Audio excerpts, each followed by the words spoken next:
അപ്പൊ മക്കളെ നമ്മളെ കൈകളിൽ 3 മാങ്ങ ഉണ്ട്. അപ്പൊ നമ്മൾ ഇതുകൊണ്ട് ഉണ്ടാക്കാൻ പോണത് ഉലുവ മാങ്ങ ഉണ്ടാ. അപ്പൊ നമുക്ക് നേരെ വീട് പോയാലോ. അപ്പൊ നമ്മൾ മാങ്ങ ഒക്കെ കട്ട് ചെയ്ത് കഴിഞ്ഞിട്ട് നമുക്ക് അടുത്തത് ഇതിൽ മസാല തേക്കാണ്ട്.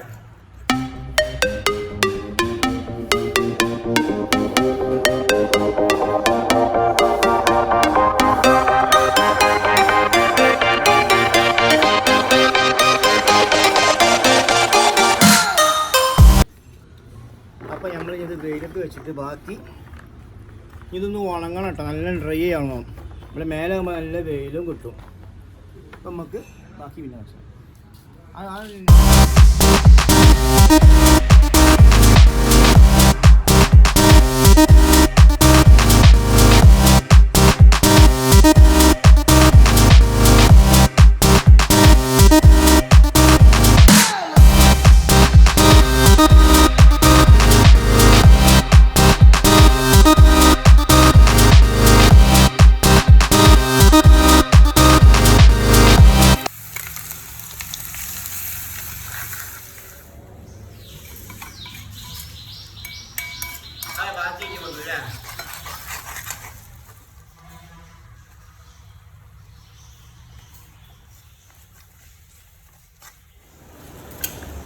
അപ്പോൾ ഇത് ഞാൻ ഉണ്ടാക്കുമ്പോൾ വീടെടുക്കാൻ ആളിയായപ്പോൾ ഞാൻ തന്നെ അടക്കലും മുറിച്ചൊക്കെ കേട്ടോ.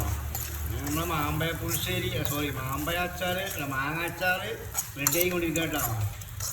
ഇതെല്ലാവരും ഇതുപോലെ ട്രൈ ചെയ്ത് നോക്കിയിട്ടാ.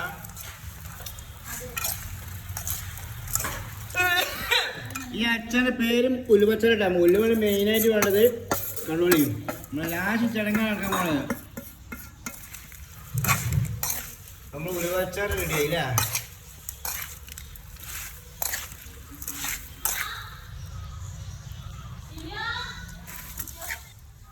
അപ്പൊ ഇതാണ് നമ്മളെ ഉലുവ അച്ചാർ കേട്ടാ.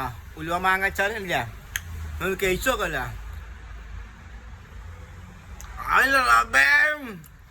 അടിപൊളി കലക്കിണ്ട്. എല്ലാം ഉണ്ടാക്കി നോക്കിയാ.